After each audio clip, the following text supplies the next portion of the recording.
Let me give a big Texas welcome to Miss Rachel Malone.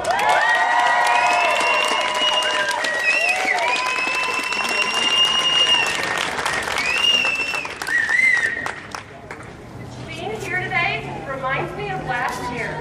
Last year, January of 2013, we were all so optimistic. We thought Texas was finally going to get open carry because we all understand that Texas is far behind the curve, but we were hopeful. We had great optimism. We thought that Texas was going to lead the way with other firearms bills too. There were some great bills that were filed, and it was my pleasure and my honor to be here at the Capitol testifying on those bills, supporting those bills. We were all highly disappointed and discouraged when those bills died. Not only open carry, also firearms protection, interstate firearms protection for firearms manufactured here in Texas, school carry that would have allowed us to carry our firearms, carry our concealed weapons, our handguns, onto school property, which is a place where we need self-defense. Yeah. And those bills, ladies and gentlemen, they failed. They died under the picket fence, under the House controlled by Speaker Joe Strauss. Did you know that the Texas legislature invited the entire state of Texas to come to the Capitol on a specific day and to let them know what we thought about open carry? Did you know that you could have walked into this Capitol on that day, on March 14, 2013, you could have found a computer kiosk. You could have registered your opinion. You could have checked the box that said, yes, I support open carry. Your name and your information and your opinion would have been reported that, yes, you were one of those ones who would stand up for open carry, for campus carry, for firearms protection. You were invited to go and stand before the committee, before Joe Pickett's committee. Anyone, everyone in the state of Texas had that invitation. Do you know how many showed up that day? There were actually 40 individuals who came and registered their opinion in support of open carry. 14 of those stayed to the end of the hearing and had the opportunity to testify before the committee. I was one of those. I was there that day, and I was glad to be there that day. But you know what? It's not enough. We need more for next time. I've talked with so many people who say, well, we didn't know. We didn't know that you could go and talk to the committee. There are many of y'all who did call your representatives, call Pickett's committee, and I applaud you for that, and I thank you for that, and I am very grateful for that.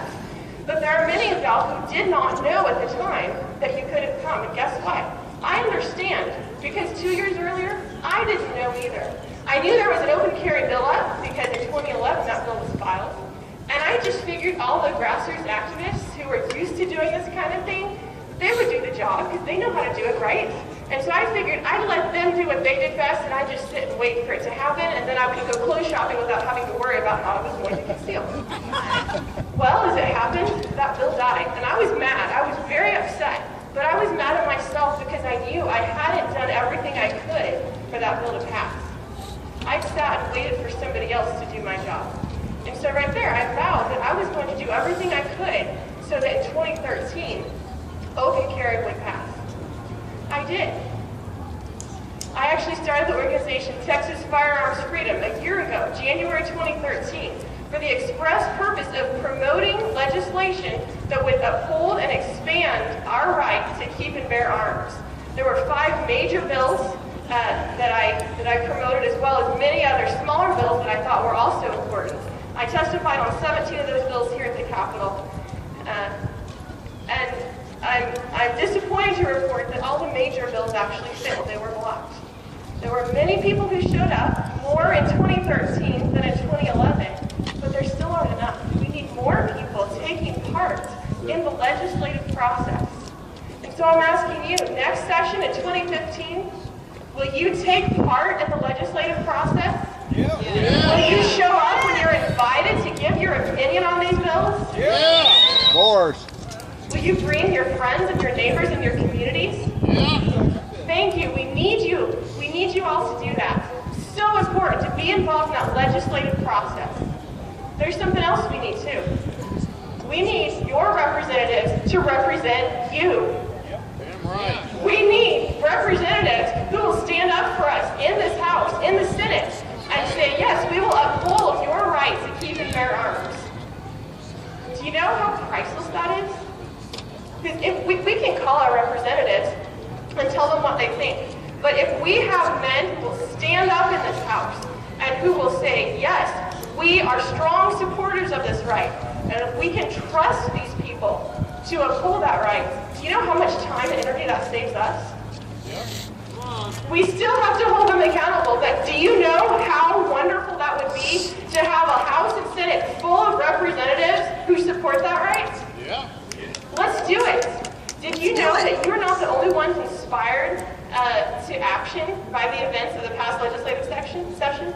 Did you know that there are at least 3 men running in the House of Representatives alone whose sole mission is to go in there and uphold your right to keep and bear arms? Did you know that? Name them.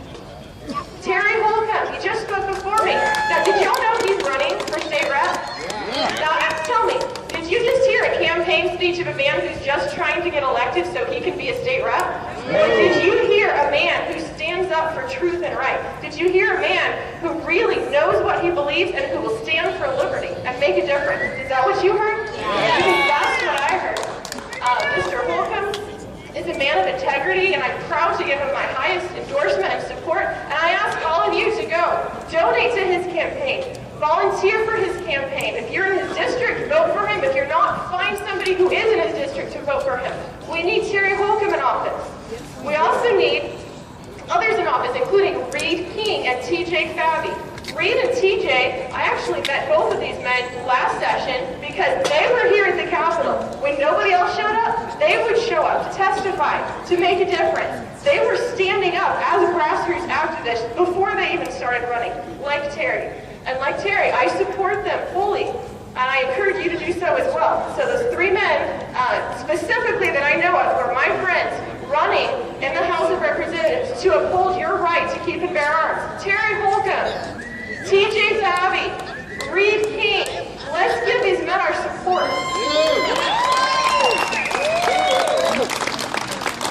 So I've asked you for a couple of things already. I've asked you to be involved in the legislative process. I've asked you to elect candidates who will give us the votes that we need. And let me tell you, do you know what a difference that would make? Let me tell you something about this Capitol. Down, underground, there are a couple of floors full of hallways and offices. Down all those hallways are the offices of your representatives and senators. And there's one hallway that some of my friends and I call Liberty Alley. Because down that one hallway, there are a few offices of good men who stand up for liberty. And those offices were a haven to us as we worked throughout the legislative session. Steve Toad, who will speak later on, his office is there. Matt Krause, who authored a couple firearms bills, his office is there. Jonathan Stickland, the wonderful proponent of gun rights, his office is there. These men need helpers. They need reinforcements. So I encourage you to elect these men. So those are 2 things for you. Be legislatively involved and elect good men to stand up, men of integrity. I have a 3rd thing for you. We also need you to be involved in your party process. Right. We need your involvement in your political party. Did you know that you can show up on voting day, on election day, after the polls close, at your polling location? You can show up and be a delegate to your precinct convention. You can then get elected to your district convention, and from there you may have a chance to get elected to your state convention. Some will actually even get elected to the national convention. Now, why does this matter? Because aren't a lot of us really tired of what happens in the parties, right? So why does it matter? Why would we want to be involved in this way? Let me tell you. Do you know what that gives you a chance to do? It gives you a chance to have a lot of control, a lot of voice over the party platform. It gives you the chance to actually potentially go to these conventions. How would you like to have the chance to stand up and take a vote against those who have run on a party ticket and failed to uphold your right to keep and bear arms? How would you like that chance? I would like that chance. I want all of you to have that chance. That's why we need to be involved. That's why you need to go on voting day. okay, you're not done yet. You need to vote, and you need to go to your precinct convention. We plan to have training in every Texas county to help you understand how you can make your voice heard in that way. If you'd like to be involved in this, make sure you sign up for our email list at texasfirearmsfreedom.com. You can do that right now on your phone. You go to texasfirearmsfreedom.com and join the alarm list. That's their email newsletter. You can also go to find us on Facebook, facebook.com/TexasFirearmsFreedom. I encourage you to be involved because you know what?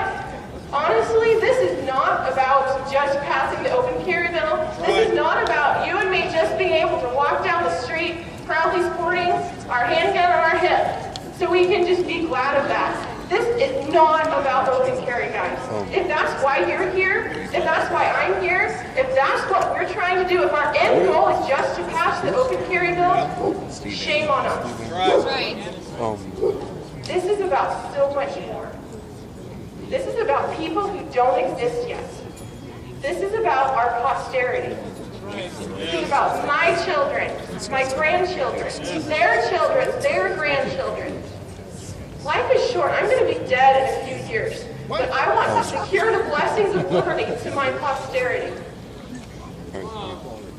I want to secure the blessings of liberty to my posterity. What about you? What about your posterity? Yes. Is that what you're doing? Are you working for liberty today? Are you ready to stand for liberty? Are you with me on this? Yes. I want to close with a quote from John Adams. He was a man who stood up 240 years ago. Here's what he said. He said, "Posterity, you will never know what it cost this present generation to secure your freedom. I hope you make good use of it. If you do not, I shall repent in heaven that ever I took such pains to preserve it." So what about it, Patriot? Are you ready to make good use of that freedom?